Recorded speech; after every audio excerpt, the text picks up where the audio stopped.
Hey, it's Stu, and I'm recording from San Diego, and I'm just going to go over some physical books that I was able to read or mostly read. Well, I was here and had all the natural sunlight um, that my heart's desired to do walks and sit and read, etc. I am leaving soon, so I'm going to switch back to digital and audio for the trip because I'm going to just have a little walk around the neighborhood and put these ones into little free libraries. So let's get started. The Art of Camouflage by Sarah Power.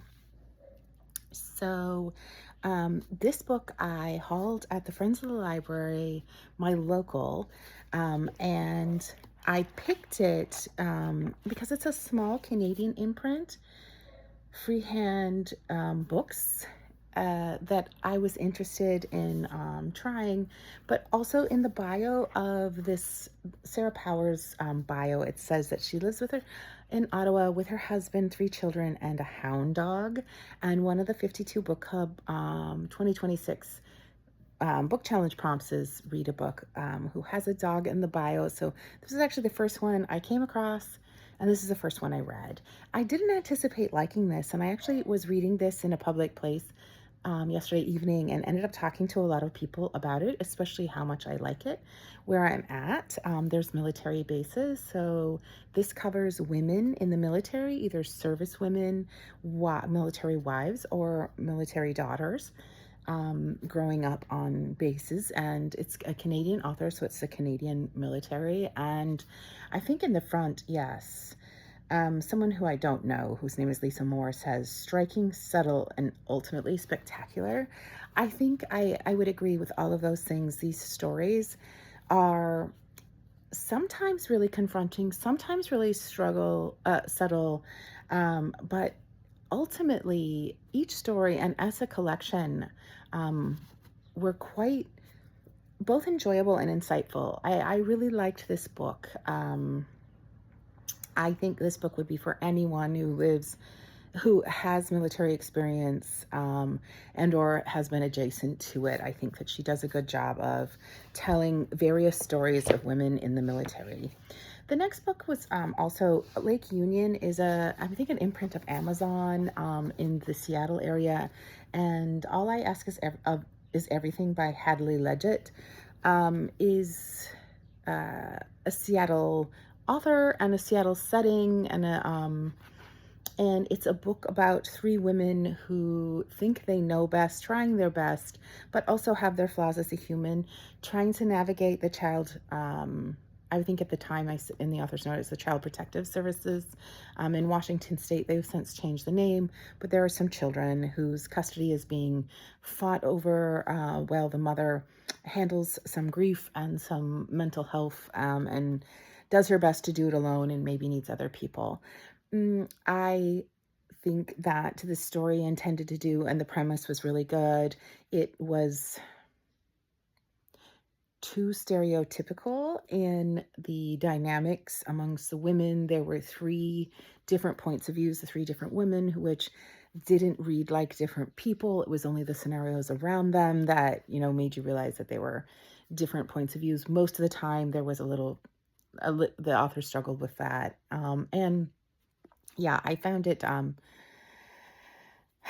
I found the premise good. I found it really straightforward, and I think I could recommend this book to a lot of people who like just straightforward timelines to explore sort of um, dramas which surround real life contexts, like how do systems work in contemporary. It's very much a contemporary fiction, and who don't really demand too much of the authorship or of the prose.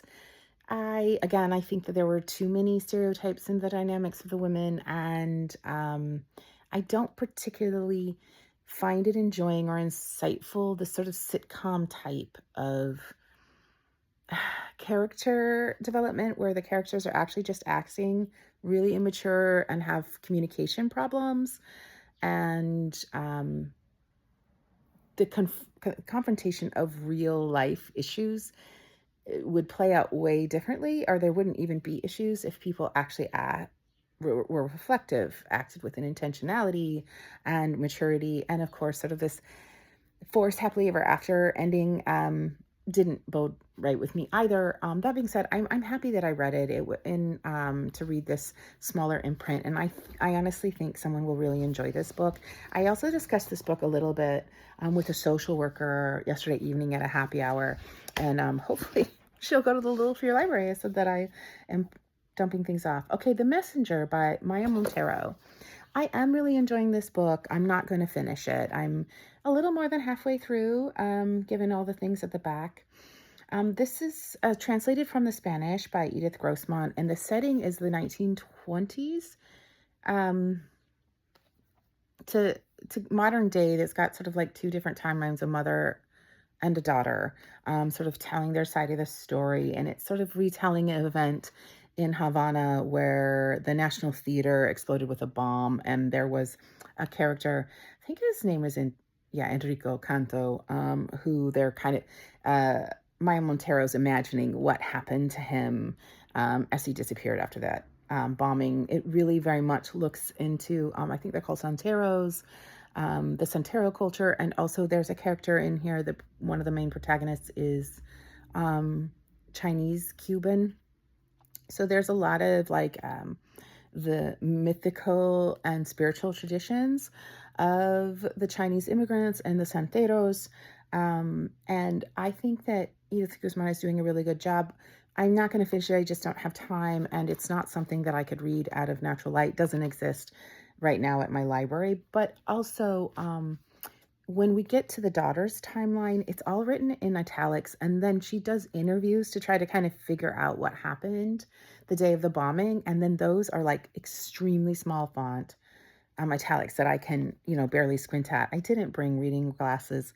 I get, like they do intensify headaches if I read too long. I feel eye strain. So I'm enjoying it. And if I should happen to come across it again, in a situation, I'll pick it up and maybe finish it or just read it again. It's only a couple 100-page books, and I'm over 100 pages into it. Next is I Know You Know Who I Am by Peter Kespert. And this book I am actually given to a friend here. I mostly listen to this on audio. It is short stories about kind of being deceptive or not exactly who you are. And there are several interesting scenarios to unpack what that means for humans, and I like all of the premises. It's didn't really work for me as an audio. We would switch from one story to the next, and I found it jarring. I couldn't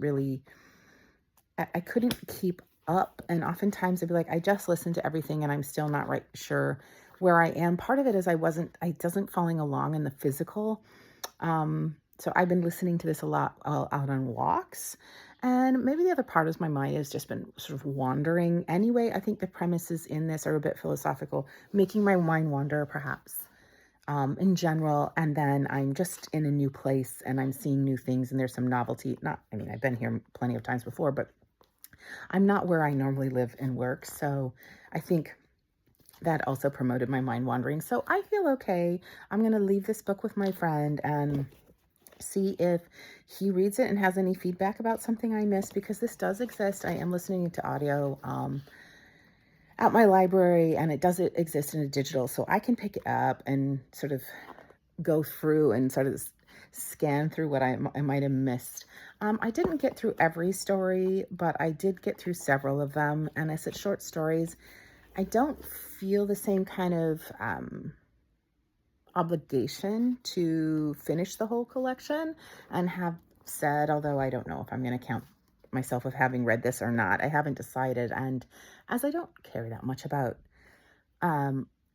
book count, it's an interesting number, but sans one or two or slipping one or two, it's not why I read or even what I really like to talk about or think about bookishness. So maybe I'll count it, maybe I won't. Same with The Messenger.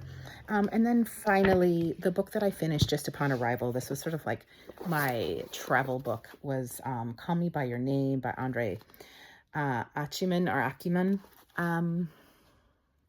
I had a great discussion. I'm also giving this to a friend who watched the movie. It says now Major Motion Picture. And there were some aspects of the movie that I didn't, the way he was describing the adaptation, I thought both wasn't fair to the book and also wasn't good. I'm to understand some people really did like that adaptation. So if you've seen it, I haven't, but based on the conversation I had with my friend, this book is stream of consciousness. This book explores obsession and desire and understanding yourself and maybe even coming out to your own self when the protagonist is 17, and that's whose stream of consciousness we get, a 17-year-old. There is an age difference between the obsessive love interest, and it's 8 or 10 years, and as he's 17, I find that a little, I pause and was troubled by it. It seems like in the motion picture, it seems like more it's the older fellow whose intentions or obsession we're looking at, and I think framing it that way is different than the intention of this book, and maybe even lands differently with me as I was trying to understand the description the adaptation. I thought that Andre Eichmann, um, or Acumen, did very well at the stream of consciousness. And really, I thought when I've had some kind of obsessive, passionate thoughts that I think similar to that and wasn't even aware, I couldn't really trace my thoughts the way that this book did, but it felt very authentic. And I thought that he handled, because not everybody does, stream of consciousness very well. I fell out of the story in part 3 and 4. By part 2, I was kind of done with the story, but part 1 and 2, especially part 1, really, really worked for me. And I'm glad that I read this book. I read it right after My Brilliant Friend, which I haven't talked about yet. It'll be in a video when I get back home. And the reason that I chose it was because they're both set in Naples, and I thought it would be kind of fun to read a Naples setting and then another Naples setting and completely different books in that setting. I really like to do that. So that's it for my physical copies, which are getting left at friends' places or delivered to little free libraries right now as I prepare to take my trip back and start my grind all over again tonight and tomorrow morning.